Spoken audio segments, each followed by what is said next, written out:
선지자 예레미야가 예루살렘에서 이 같은 편지를 느부갓네살이 예루살렘에서 바벨론으로 끌고 간 포로 중 남아있는 장로들과 제사장들과 선지자들과 모든 백성에게 보냈는데, 그때는 여고니야 왕과 왕후와 궁중 내시들과 유다와 예루살렘의 고관들과 기능공과 토공들이 예루살렘에서 떠난 후라.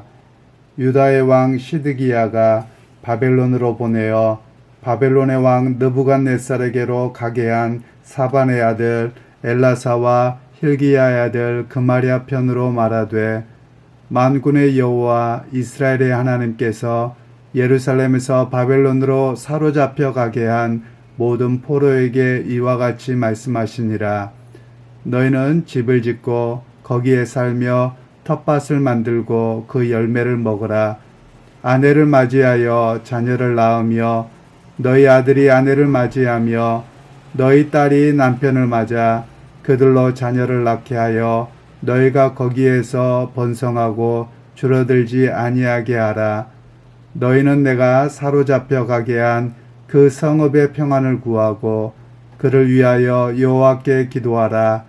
이는 그 성읍이 평안함으로 너희도 평안할 것임이라. 만군의 여호와 이스라엘 하나님께서 이와 같이 말씀하시니라. 너희 중에 있는 선지자들에게와 점쟁이에게 미혹되지 말라. 너희가 꾼 꿈도 고지 듣고 믿지 말라.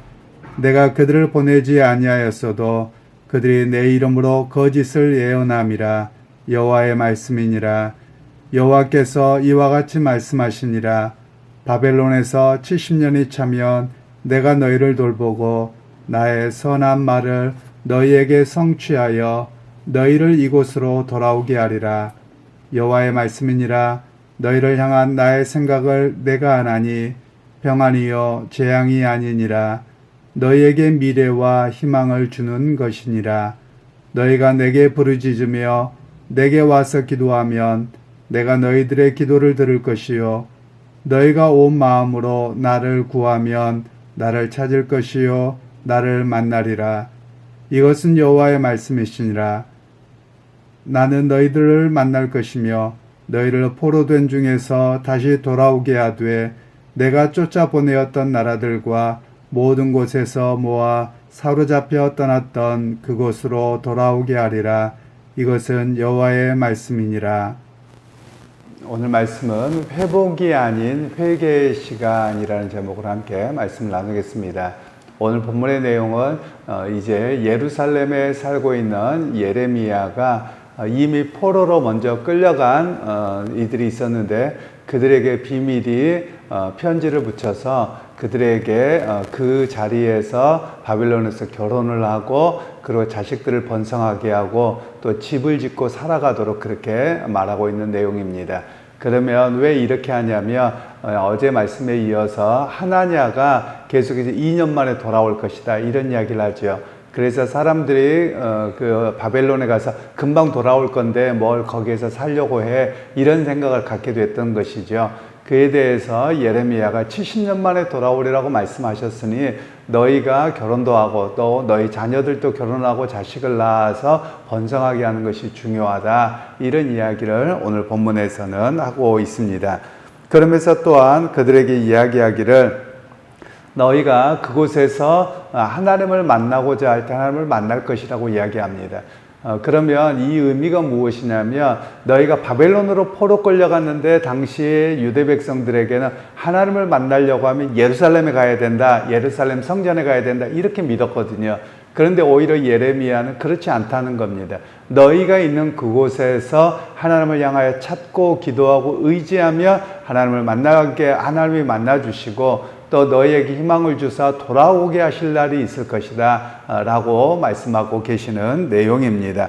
그러니까 오히려 이스라엘 백성들에게는 그들이 바벨론 포로로 끌려갔지만 그들이 남은 자라고 이야기를 하는 겁니다. 우리는 보통 남은 자 그러면 그냥 어떤 것을 지키고 있는 예루살렘에 있는 자를 남은 자라고 생각하는데, 성경에서는 남은 자는 포로 끌려간 자요, 그리고 포로 끌려간 자 중에서 마치 다니엘과 세 친구처럼 또는 모르드게와 에스더처럼 하나님을 의지하고 온전하게 믿음으로 견디고 있는 자가 남은 자라는 것을 이야기를 하고 있습니다. 그래서 너희가 그 자리에서 여호와 하나님을 찾고 의지하면 하나님께서 너희에게 평안을 주시고 너희와 동행하실 것이다 라는 메시지를 이 본문에서 주고 있습니다. 그러면서 또한 그들에게 말씀하기를 너희가 거짓 예언자들을 조심하라 라고 말씀합니다. 그러면서 너희에게 거짓 예언자들이 와서 꿈을 이야기할 것이고 또 너희에게 미래를 이야기할 것이다. 그런 점쟁이와 수많은 미혹된 자들이 있는데 믿지 말라는 겁니다. 또한 너희들이 꾸는 꿈도 믿지 말라는 겁니다. 꿈도 왜곡된다라는 것을 이야기를 하고 있습니다. 여기서 꿈 이야기가 나왔으니까 잠깐 말씀드리면 그렇습니다. 이 꿈에 대한 연구를 정신분석학자들이 합니다. 19세기에서 20세기에 걸치면서 대표적으로 프로이드라고 하는 철학자이면서도 이 사람의 정신과 의사이기도 한데 이때부터 이제 신경정신과 이런 쪽으로 발달하게 되기는 출발점이기는 합니다. 그래서 그때 당시에 글들과 화면들을 좀 읽어보면 화면들을 보면 많은 사람들이 미쳤다라고 해서 정신병원에 가둡니다. 그런데 그 사람들이 왜 이런 행동을 하게 되는가, 또 꿈속에서 어떤 일들을 하게 되는 여러 가지 이야기들을 합니다. 그런데 우리는 과거에 우리만 그런 것이 아니라 서양 사회도 그렇고요. 꿈이라고 하면 신으로부터 계시받은 거다. 이런 쪽으로 많이 생각을 하게 되거든요. 그런데 그렇지 않다라는 것이죠. 꿈이라고 하는 것은 자기의 불안함 또는 바람 또는 자기의 경험했던 어떤 사회의 경험 이런 것들이 복합적으로 나타난 현상이고 또 특별히 심신이 미약했을 때 그런 증상이 더 많이 나온다. 이런 이야기로 정신분석학에서는 좀 이야기를 하고 있습니다. 그런 면에서 오늘 이 예레미야의 말씀과 조금 연결해 보면 이스라엘 백성들이 바람이 뭐냐면 바벨론 포로 끌려가 있으면서 빨리 돌아가고 싶은 거죠. 그러니까 머릿속에서 계속해서 그 마음을 품고 있는 거예요. 돌아가기를 원하고 또 돌아가기만 하면 그 예루살렘에 정말 은혜가 넘치고 그리고 그 안에서 행복이 가득한 것처럼 계속 머릿속에 생각하고 남아있는 겁니다. 그러니까 그들이 꿈을 꿀 때도 금방 돌아갈 거야. 이런 막 희망의 메시지가 들려지는 겁니다. 그래서 그것을 가리켜서 사람들에게 하나님 이렇게 말씀하신다. 하나님 이런 꿈을 주셨다. 이런 이야기를 하게 되는 거죠. 바로 그에 대해서 예레미야는 너희가 꾸는 꿈도 왜곡되는 것이고 잘못된 것이어서 그것도 믿지 말라. 여호와께서 분명하게 말씀하시기를 70년 만에 돌아올 것이다. 이렇게 이야기를 하고 계신다라는 겁니다. 또한 여기에서 점쟁이도 믿지 말라고 이야기합니다. 종종 우리가 보면 점쟁이들을 많이 찾아갑니다. 오늘과 같은 현대 사회에도 마찬가지입니다. 그럼 점쟁이가 왜 많아지고 또 미래에 법사다, 점성술가다 이런 일들이 많냐면 미래에 대한 불안함입니다. 또 현실에 안주하면서 현실에 있는 것을 놓칠까 봐서, 그러니까 좀 있는 사람들에게는 현실에 있는 것을 빼앗길까 봐 두려움이 있고요. 그리고 현실에 성공하지 못한 사람은 미래에 이것을 보상받고 싶어하는 그런 마음들이 있는 겁니다. 그래서 그 두려워하고 하는 마음 때문에 이렇게 점쟁이들을 찾아가고 또 그것을 위로받고 그것으로 소망을 갖고 싶어하는 인간의 마음이 바로 이 점쟁이를 만들어내는 것입니다. 여러분 보통 그런 이야기를 합니다. 우리가 무당들을 찾아가거나 점쟁이들을 찾아가서 이렇게 대화를 들어보잖아요. 물론 그럼 저한테 가봤냐? 이렇게 비슷한 사람들을 가봤습니다. 알고 싶어서 가는 것이 아니라 저희가 신학대학에서 공부를 하면서 대학에서는 점쟁이나 이단들을 찾아가서 그들과 대결을 하도록 그런 요청을 합니다. 그래서 실제로 어떤 일들이 일어나는가를 가서 보고 경험하고 이런 것들을 해보게 했었는데요. 가서 보면 사람들 옆에서 이야기하는 걸 보면 점쟁이가 용한 게 아니고요. 자기가 다 이실직고 이야기하는 겁니다. 기본적으로 사람이 문제가 있습니다. 가정에 남편이 문제가 있든지 자식이 아프든지 경제적으로 문제가 있든지 또 집안에 이렇게 우환이 있어서 어려움이 있든지 서너 가지면 다 그래요. 그러니까 얼굴만 봐도 웬만큼 무리도 합니다. 왜냐하면 근심이 있거든요. 그런데 점쟁이들 그러면 자기들이 다 이실직고 이야기하는 거예요. 그래 놓고 나와서 뭐라고 해요? 이 점쟁이가 정말 용하다 이러고 나오는 거죠. 그러니까 얼마나 웃기는지 모릅니다. 그게 사람들의 기본적인 심리거든요. 그래서 그것에 대해서 사람들이 많이 찾게 되는 겁니다. 이스라엘 백성들, 남유다 백성들 중에서도 자신들이 포로 끌려갔을 때 항상 언제 우리가 고국으로 돌아갈까, 언제 회복될까, 이런 마음을 계속 갖고 있습니다. 그러니까 그 마음이 미혹되어서 점쟁이를 찾아가고 심지어 꿈에서도 그렇게 변질되는 그런 모습에 대한 이야기를 오늘 본문에서는 이야기를 하고 있습니다.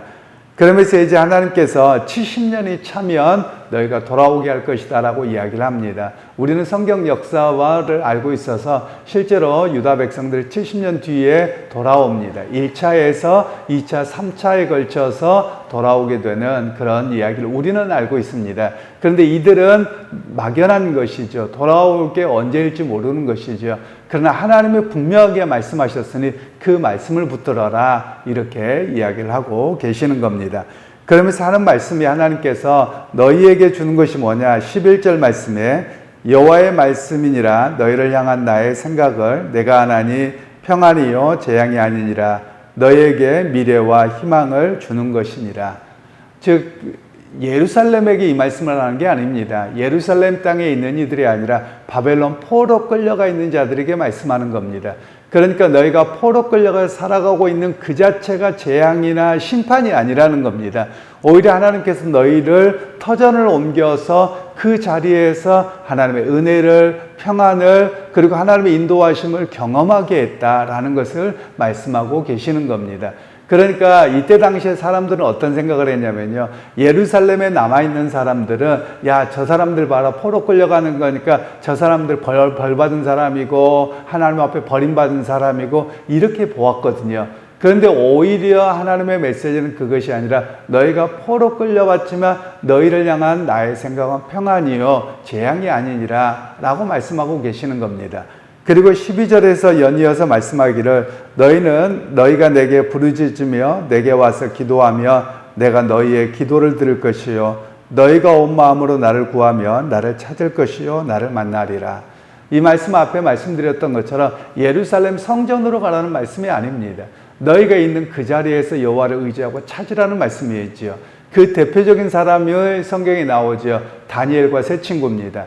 다니엘은 왕이 조서를 내려서 어떤 신에게도 절하지 말라라고 할 때 다니엘은 자기를 감시하고 있는 자들이 알매도 불구하고 예루살렘 쪽을 향해서 하나님 앞에 매일 3번씩 기도했던 그런 사람이지요. 또 모르드게와 에스더도 마찬가지지요. 죽으면 죽으리라 라고 고백하면서 그가 하나님의 백성으로 온전히 서 있었던 모습을 우리가 알고 있습니다. 바로 그런 이야기를 하고 있는 겁니다. 너희가 있는 그곳에서 여호와를 찾고 의지하라는 것입니다. 여러분, 오늘 우리에게도 마찬가지입니다. 우리가 오늘날 예루살렘 성전을 갈 필요는 없습니다. 물론 성전도 없지만 말입니다. 그래서 오늘 우리가 있어야 하는 그곳, 우리가 예배하는 그곳, 또한 우리가 가정 또는 우리의 삶의 터전 그 자리에서 여호와 하나님을 의지하고 찾는 것, 바로 그것이 우리의 고백이어야만 합니다. 그럴 때 우리 주님께 찾아오셔서 우리에게 평안을 주시겠다고 말씀합니다. 그러면 이렇게 생각해 볼 수 있습니다. 이스라엘, 유다 백성들이 바벨론 포로 걸려갔는데 평안하냐? 평안했습니다. 그들의 삶의 터전을 이루게 되기도 했고요. 하나님께 소망을 두기 때문에 세상적인 여건에 의해서 마음의 평안을 잃어버리지 않았던 것입니다. 여러분, 오늘 우리에게도 마찬가지입니다. 세상을 바라보면 평안을 잃어버리기 쉽습니다. 그런데 하나님을 바라보며 이 땅은 결국 심판으로 끝나고 우리가 하나님 나라에 갈 것을 바라보며 세상이 아무리 요동치더라도 내게 주신 하나님의 평안은 잃어버리지 아니하게 되는 것입니다. 그러기 여러분, 오늘 또 하나님의 말씀을 들으시길 바랍니다. 그리고 하나님께 소망을 두는 그런 여러분들이 되기를 소원합니다. 하나님께 소망을 둠으로 우리에게 주시는 은혜와 평강을 붙들고 또 오늘 하루도 살아내는 그런 여러분 모두가 되시기를 주님의 이름으로 축원합니다. 하나님, 오늘도 우리에게 은혜 주셔서 비록 유다 백성들이 삶의 터전을 빼앗기고 포로로 끌려갔고 그들에게 자유가 없고 노예의 삶이었음에도 불구하고 하나님을 찾을 때 평안을 주시겠다고 약속하셨습니다.